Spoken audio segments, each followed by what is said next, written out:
困过身，曲折拍扁叫我跌入尘，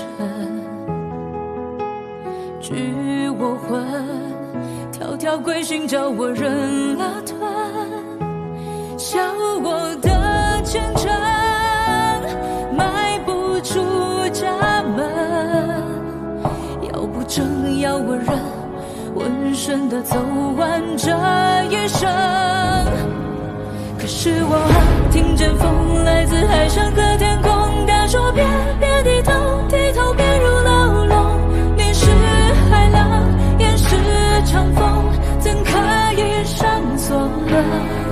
那心不服，管不住，是我眼中的刀锋。这世界容不下，那就刺破它吧。我的苦笑，我的疼痛，终将转身。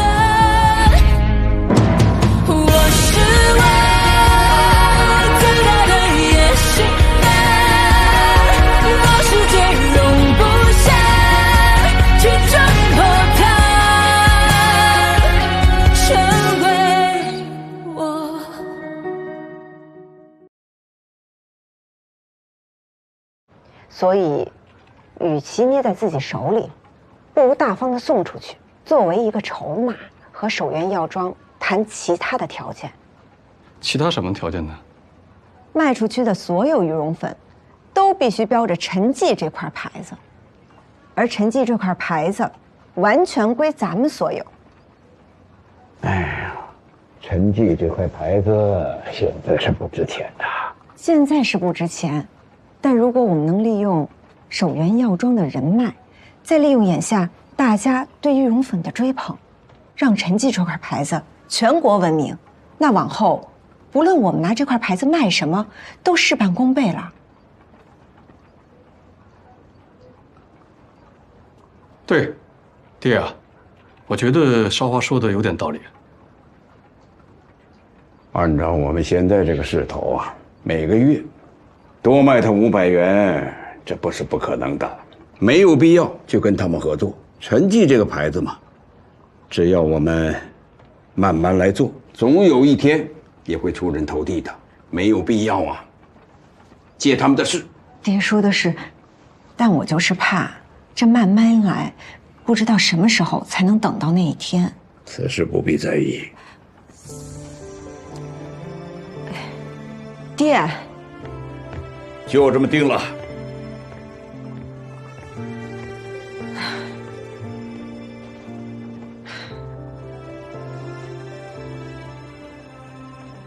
没事吧？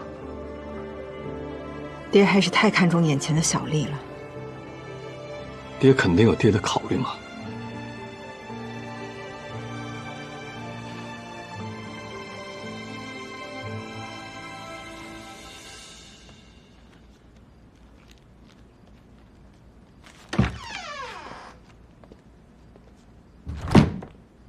买这么多报纸啊？对啊。研究什么呢？南北打仗的事儿。你怎么突然对打仗的事情感兴趣了？你今天没听那高掌柜说吗？守源药妆和上海田家因为那张军需订单已经打得不亦乐乎了。那又怎么样呀？鹬蚌相争，渔翁得利啊。守源药妆啊，和上海田家那可不是鹬和蚌。那是药材行一北一南的2户大家，我们陈记药铺呢也不是渔翁，是小米小虾，他们是成天打架，我们这些凡人啊，只管顾好碗里的那点食儿就够了。你的格局怎么那么小啊？轩轩都笑你了。但是呢，你研究打仗的事情啊，你不能光看北京的报纸。你还要看上海的报纸。上海的报纸。明天我去给你找找那个《民国日报》《申报》，你要对两边的情况都得了解，你才能对这个局势有个全面的了解。啊，你怎么对上海的报纸也了解啊？还有啊，有几个记者呢写的文章特别有见地，你也得去看一看。好。大顺儿。我收回我刚才那句话，你格局一点都不小。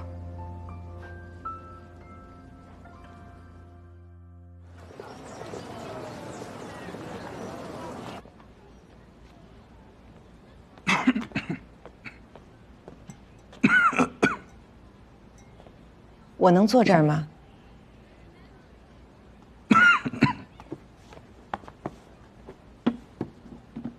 您好，我是陈记药铺的楚韶华。你这找错人了吧？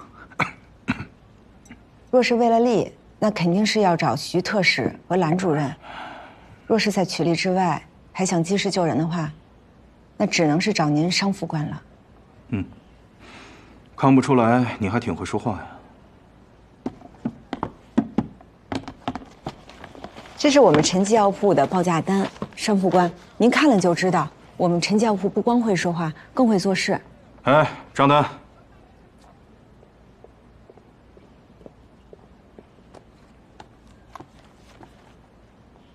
太无聊了吧？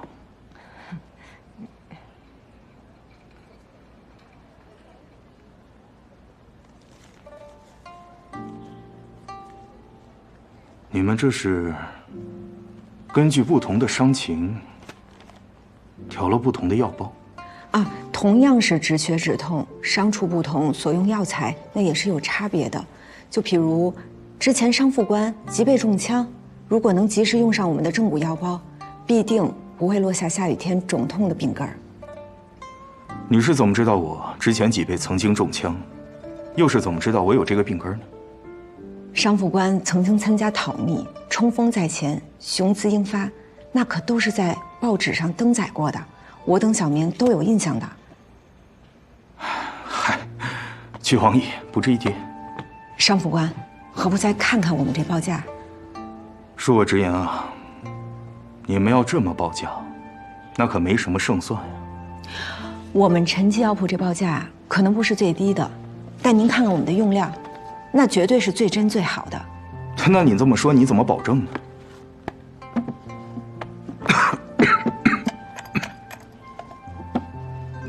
签约之日附赠药品，如若在交货之时您发现实物和样品不符的话，我们陈记药铺自认10倍罚款。倒是没有哪个药铺敢签这样的条款。如果我没有猜错的话，晋军9月就要南下了，交战地多半在湖南一带。其实暑热未尽，南方又多湿气，北方的士兵就很容易中暑或患上疟疾。所以在枪伤、刀伤的救治药物之外，我又额外加配了藿香、黄连、茯苓等清热解毒、化湿止泻的药材。你连这个都研究了？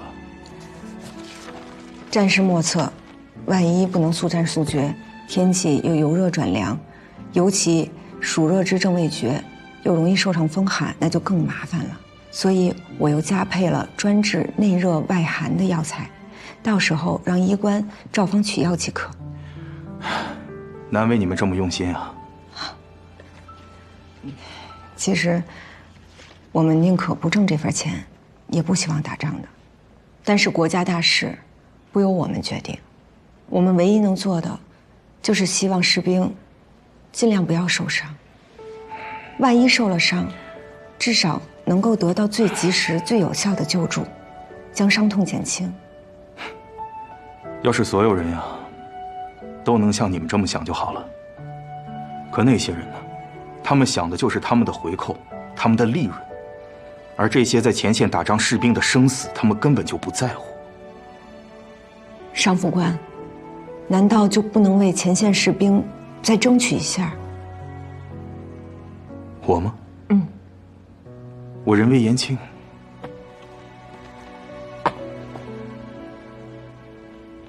可最终上战场的，那都是你的兄弟。我就跟你实话实说吧，虽然现在这批订单还没有最后的结果，可徐特使呢，订了首源药庄，而兰主任呢，看中了上海的田氏药号。就算你们这些药商再有实力，再有诚意，没希望的。我明白了，但是我希望，最终不管是哪家药铺拿下订单，都可以照着这个标准做，不为别的，就是希望多几个战士能在战场上活下来。谢谢。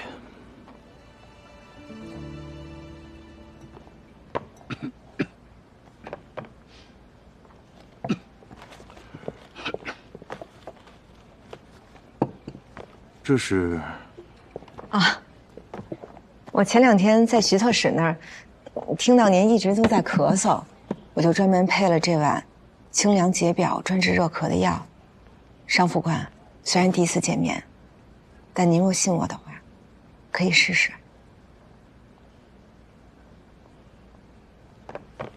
我信。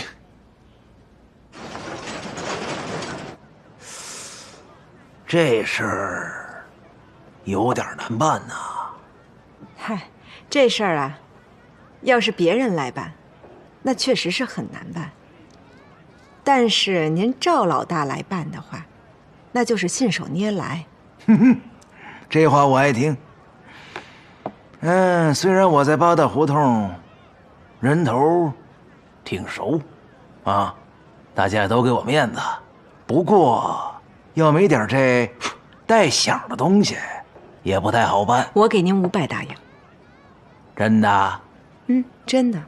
但话说头了，这500大洋事儿成了才有，若是事儿没成，1分都没有。大少奶奶，您可真可以呀！怎么着？您1分钱不想出，想让我白忙活？我这是让您1分钱都不出，跟着我一起做一笔大生意。这叫做生意啊？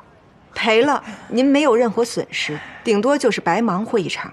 但若是赚了，您至少能拿500大洋。我跟您说呀，陆宁香跟小五的事儿，咱俩那账还没算呢。这陆宁香怎么了？哟，演，我可听说了，这陆宁香一走出这临芳楼，就跟个活人似的。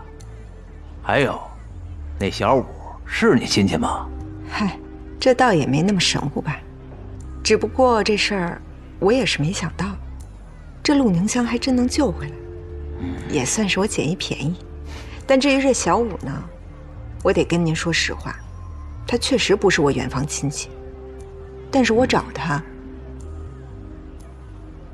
那是因为他偷了我家亲戚一样重要的东西。找回来了吗？没有啊，打死他都不说。您说能让我怎么办？哎，对了，赵老大，要不您问问他，您要是出手，他肯定不敢不说。这东西若是找到了，这赏金，咱俩1人1半。多少啊？2500大洋。看着我眼睛，再说一遍。哟，您非得让外面人听见是不是？2500大洋。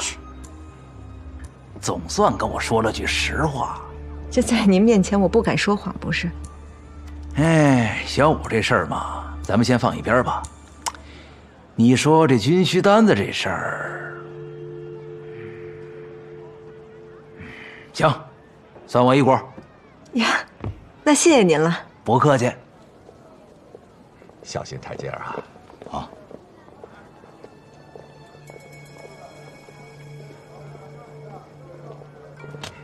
请。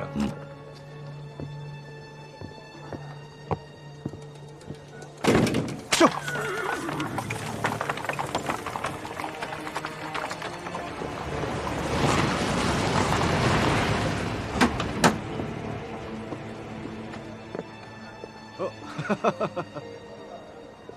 来，请。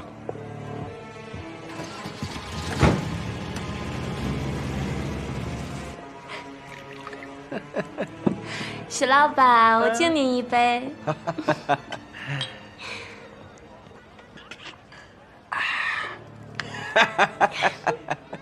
许老板酒量真好。酒好，人也好。徐特使，我敬您一杯啊！承蒙您关照。自家兄弟，好说好说。这姑娘的名字有点意思，叫孝义欢，是朱家胡同李老鸨子的人。之前在新世界群芳选举得了一个什么花国总理的头衔。果然漂亮。守元药庄大掌柜许洪年花4000大洋给他赎了身，又花了800大洋给他置了宅子，之后连人带宅子都给了这徐特使了。这守元药庄的人，还真是出手大方哈。谁说不是啊？这是地址。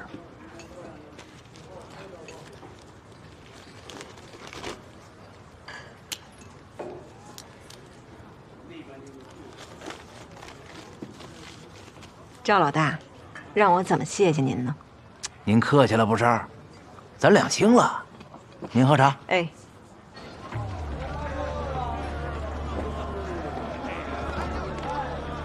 哎，您好，想问一下，想把这封信寄到上海去，该怎么办？哦，您就需要把这个信封放到那个邮筒里面就可以了。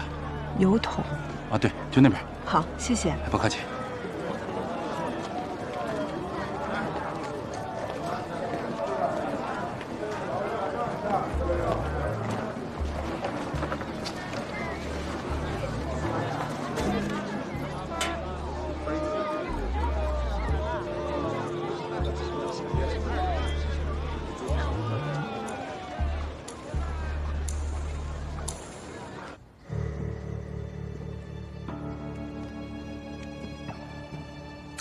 这可怎么办呢？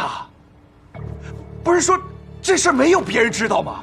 怎么记者把什么事儿都给登出来了呀？我，哎呀，我这回去怎么和督军交代呀？田家，一定是田家。你怎么知道啊？这不明摆着吗？要不是那田大少授意，上海的报纸怎么能管这种破事儿？啊，那他们是一箭双雕啊！他们把我搞下去了，让那位姨太太的表兄上位，军需订单就全是他们家的了。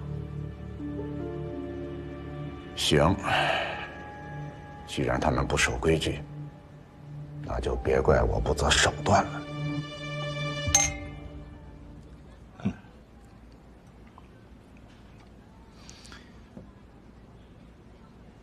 我已经将那份申报派人送回山西了。哦，严督军生平最恨的就是贪腐。你等着吧，不出3天，某人就得灰溜溜的收拾行李回家种地了。那兰主任，咱们之间的合同签，立刻就签。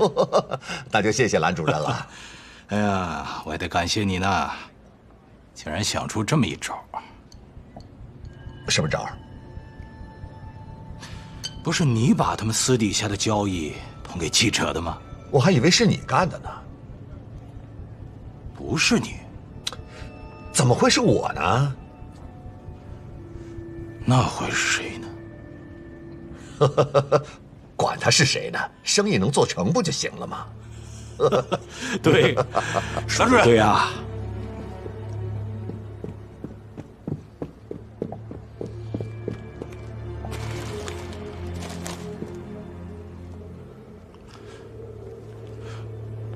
怎么了？你看看，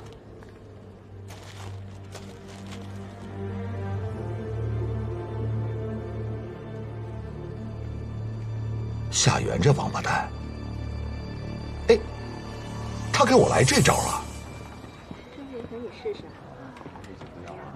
确实啊，挺滋润的，水灵灵的是吧？你们陈记药铺的大少奶奶在吗？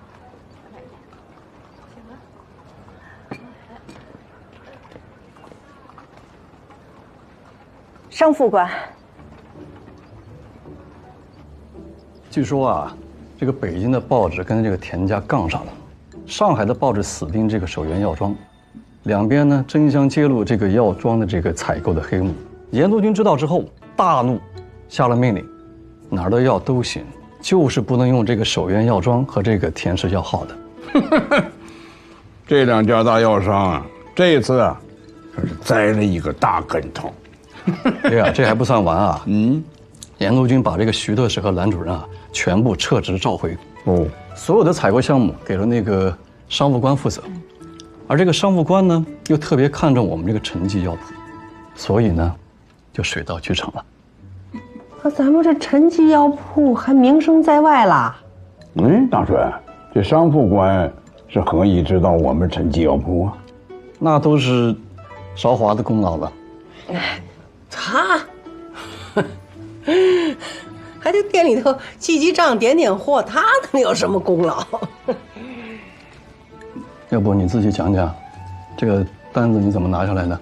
其实也没什么，是那个商副官啊，是一个实心办事儿的人，而咱的药材呢又质优价实，这订单交给咱们，他放心而已。哎呦，韶华，你这不声不响的，这立了大功了啊！来吧来吧，爹爹敬一杯。哎呀，怎么能你敬他呢？这不反过来了吗？怎么叫反？韶华给咱们这一下就挣了5000大洋，你说我该不该敬他？5000大洋！你看看你这样子，天哪，那能买多少肉啊？来，谢谢爹。哎呀，太好了！那爹，那公账上的200大洋，我算是还上了吧？还上了，都还上了啊！爹就是想用这个200大洋记着，我知道，真聪明。老大家的，哎，你瘦了，你喜欢吃哪个？你吃。对啊，嫂子你吃，谢谢你啊。哎呀，可惜呀，这次玉龙粉这合股的事情没有谈好，要不然，今天这不又可以做一桩大喜事了，是不是？爹，做生意嘛，那有得就有失。对，我原来呀是想借着呢首元药妆这个事，让咱们陈记药铺呢再上一个台阶。现在看来呀，也不管什么事儿，还得靠自己慢慢来。没事的，爹，只要咱们全家人心齐，我相信陈记药铺一定一天比一天更强。我今儿个呢就放句话，您别看他首元药妆现在高高在上的，但是咱陈记药铺早晚有一天能超过他们，成为这北京城里数1数2的大药号。哎呀，韶华，你这话说得好，来碰一下，碰一下，来，碰一下，碰一下。哎呀，夏生，老板，这些呢是我准备带回日本的药材，还请夏老板帮忙采购一下。小村先生，咱们合作这么久，都非常愉快。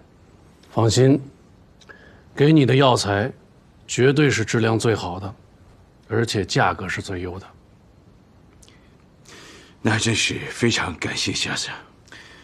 另外，我这里还有一个小小的不情之请，能不能送我几个中国的药方？小村先生又跟我提这件事情是吗？我跟你说了，我只卖药，不卖方。这些药方我愿意出高价。我跟你一样，钱对于我夏云来说不是问题，但是倒是有个法子。请讲。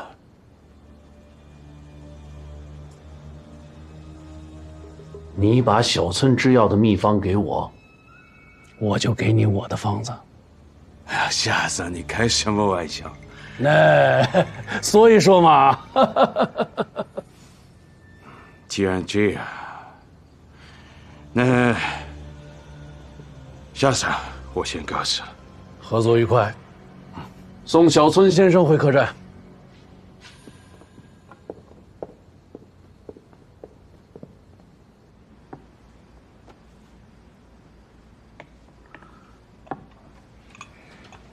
爹啊，咱们开个分店吧。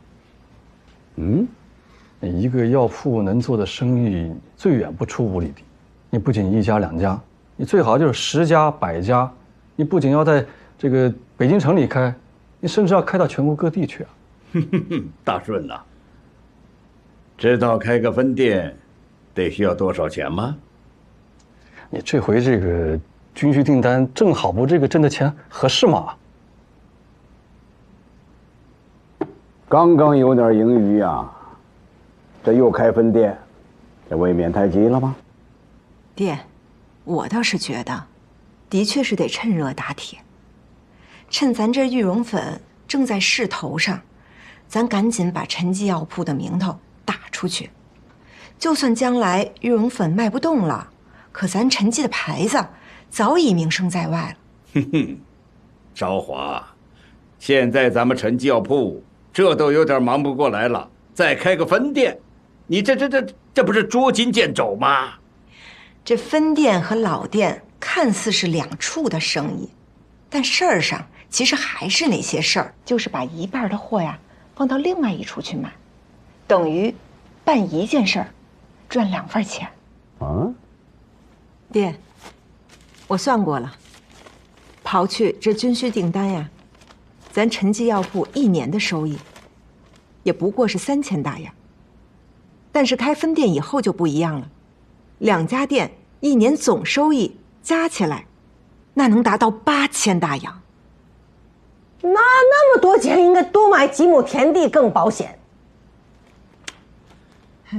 反正我听说呢，夏元当年，就算是借钱，也要在各个繁华要地开设分号，待分号连成一气，对买家那就是店大欺客，对卖家那就是客大欺店。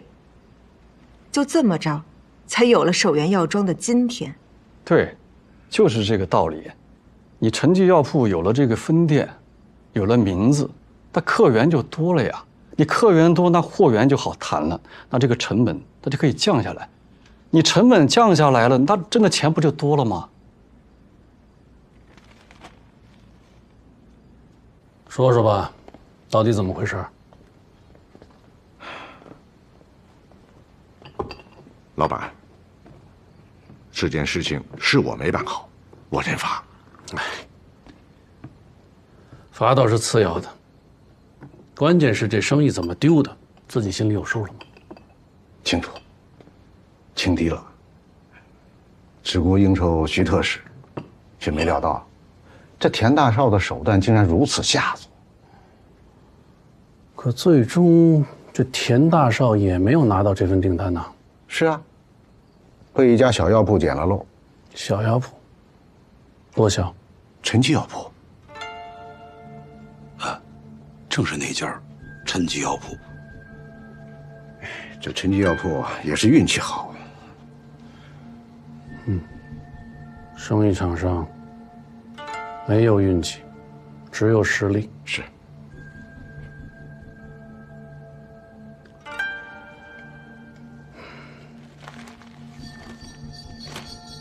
这些都是你指使人干的。是。大掌柜也是迫不得已呀。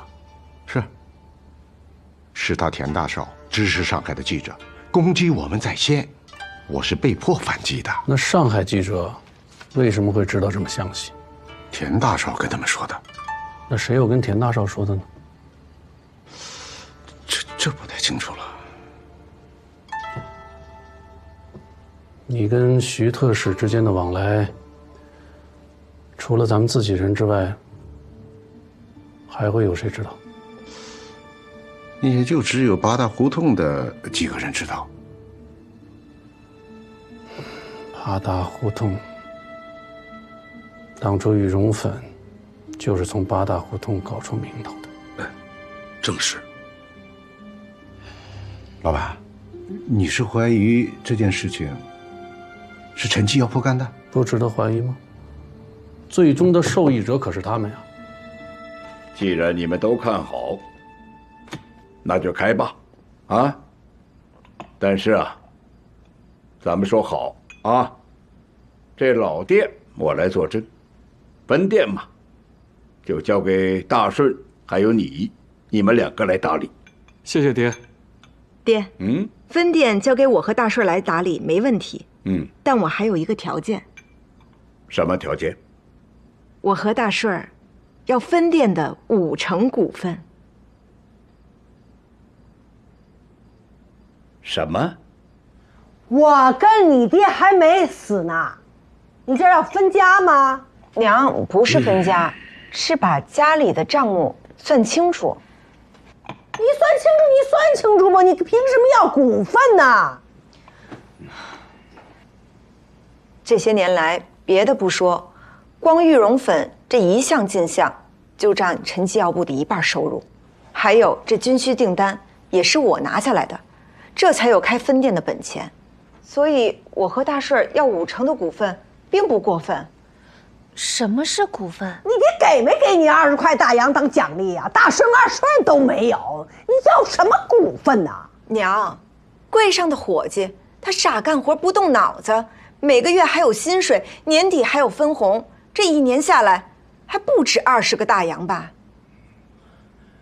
听见了吧？这嫌你给他给少了。爹，我可不是嫌这钱少啊。我就是想要一份看重，我愿意付出，也愿意为这家里挣钱，但这一切都该有个名目。你是陈家的媳妇儿，你要什么名目呢？老板，我倒想起件事。大掌柜和徐特使第1次见面那天，陈记药部的人也在六国饭店。另外，他们那位大少奶奶对咱们拿军需订单的事，也表现出了特别的关心呀。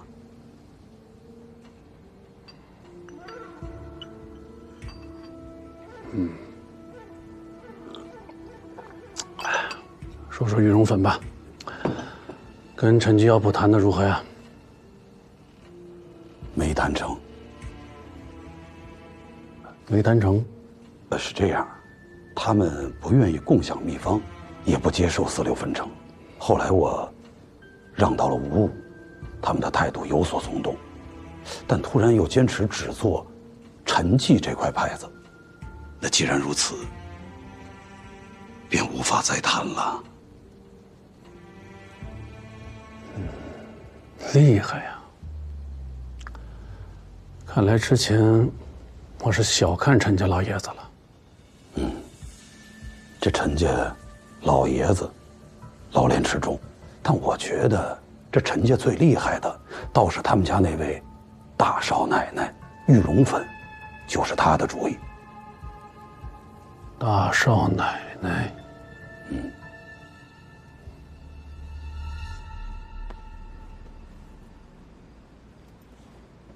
爹，要不这样吧，这个股份就先别分了。韶华呢就在家里先待着吧。那个分店就交给我一个人来打理吧。你一个人行吗？弄个这个玉龙粉，搞一个军需订单呢，我肯定没有招。但是一个药铺，我还是守得住的。仅仅是守得住吗？守得住吧。但是另外啊，这个分店我专门去管理这个分店，那总店我肯定就顾不过来了，你可能还得去请一个人。但这个人，你请这个人，你怎么着也得有点能耐，还得放心吧。但我说句实话啊，这个人肯定不好找。你要把人家留下来，你怎么着，哎，也得给人家点股份吧。这找个人有什么不好找的？娘，你听我说，肯定不好找。为什么呢？是千军易得，一将难求啊。既然如此，那分店就算你们50%的股份啊。谢谢爹。谢谢爹。别谢，我也有个条件，这分店的利润每年不得少于4000大洋。没问题，这些都可以写到章程里去。少华，咱们这都是一家人，写什么章程呢？难不成我这个当爹的还能言而无信了？幼爹，我可不是那意思啊，我就是怕万一这将来我要是没挣到这些钱，你要是想罚我的话，也有规可循，不是？孩子，哎呀，我相信你，一定没问题啊！谢谢爹。行了行了，时候不早了，快睡吧。谢谢爹娘，那我们就先回去。你早点休息啊。嗨，这事儿就这么定了？睡觉吧。开心不？啊？咋的？怕啥呀？哎，你什么时候也学会以退为进了？这不都跟你学的吗？学得不错。就完了？小声点啊！别吵醒。这就算完了？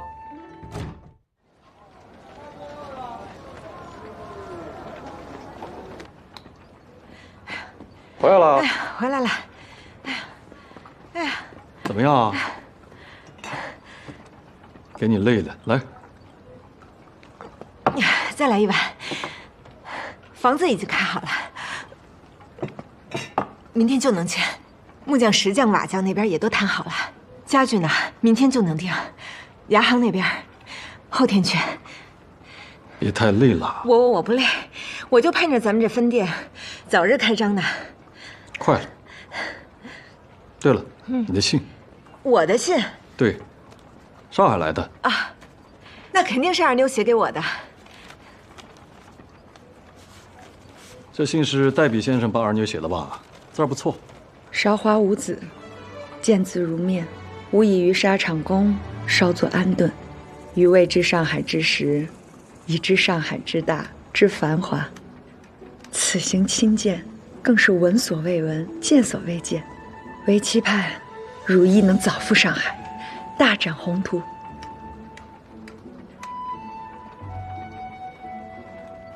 二妞说啥了呀？大顺儿，咱们下一家分店开到上海去吧。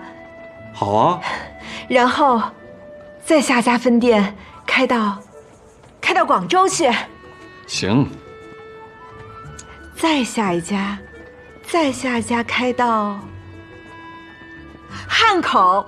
汉口怎么样？可以，你想开到哪儿就开到哪儿。下家分店就开到成都。好啊，成都好。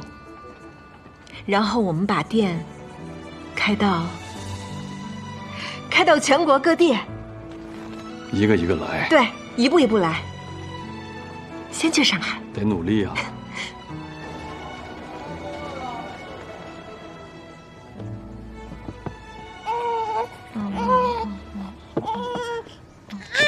你说这孩子今儿个怎么老哭呢？舍不得爹走呗。雪儿，好了，很快就回来了啊。爹给你带好吃的回来啊，乖。你什么时候能回来？爹的意思呢是把尾款收了，再跟这个山西的药商联络，怎么着也得半个月吧。行，正好能赶上咱分店开业。等我回来，我们一起为分店揭牌。大顺儿，咱终于有自己的生意了。韶华，这几年真的是委屈你了。你为什么这么说啊？你看啊，你很早就想去外面的世界看看，想有自己的生意做，可是直到现在，直到今天，现在不是也挺好的吗？只要咱们肯努力，该来的总会来，该有的都会有。路上可要当心，老爷。哎呀，放心吧，这不大顺跟我在一起吗？再说魏东来家的伙计也都去，山西办事的一路上4、5个人呢，不会有什么事儿的啊。行了，好好在家吧，陈老板啊。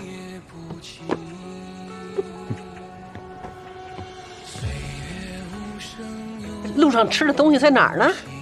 哦，这是，嘿，走了。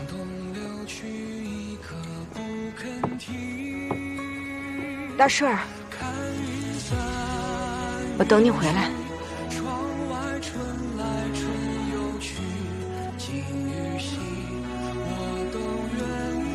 等我回来。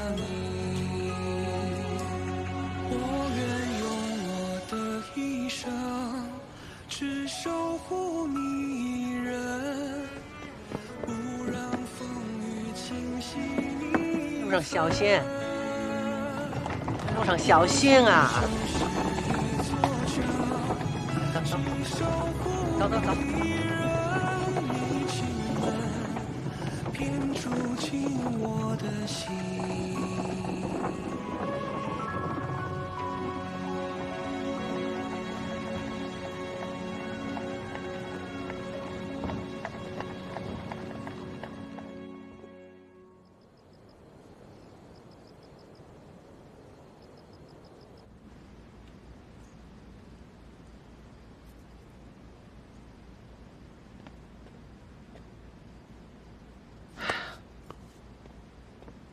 今天都初10了，你说你爹连大顺一点消息都没有。娘，你也别着急了。这出门在外的，说不定的事儿多着呢，耽搁2天，那也是常有的。我说我这几天我这个眼皮呀就跳得厉害。哎，我这要不这样，您实在不放心的话，我明儿个就去卫东来家问问。不哭，轩轩不哭，奶奶在这儿呢，不哭。没事儿的啊，过2天就回来了。给轩轩带好吃的，不哭了，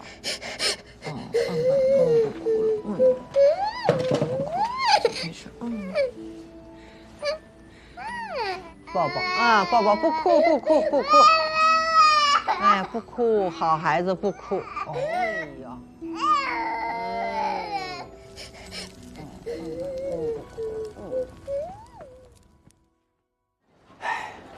我也是刚刚得到消息，说是山西闹了鼠疫，严督军把出入山西的路都给封了。你爹大顺，还有我们家的2个伙计都被困在那儿了。那这是要困多久？这就不知道了。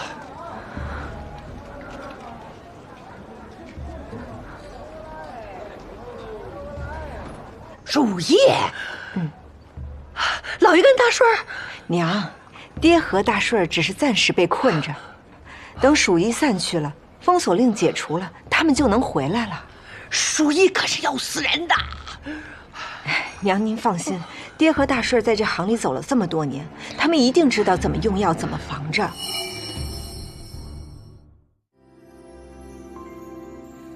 躺在雪地上的小毛毯，一点点融化着白鹿汗。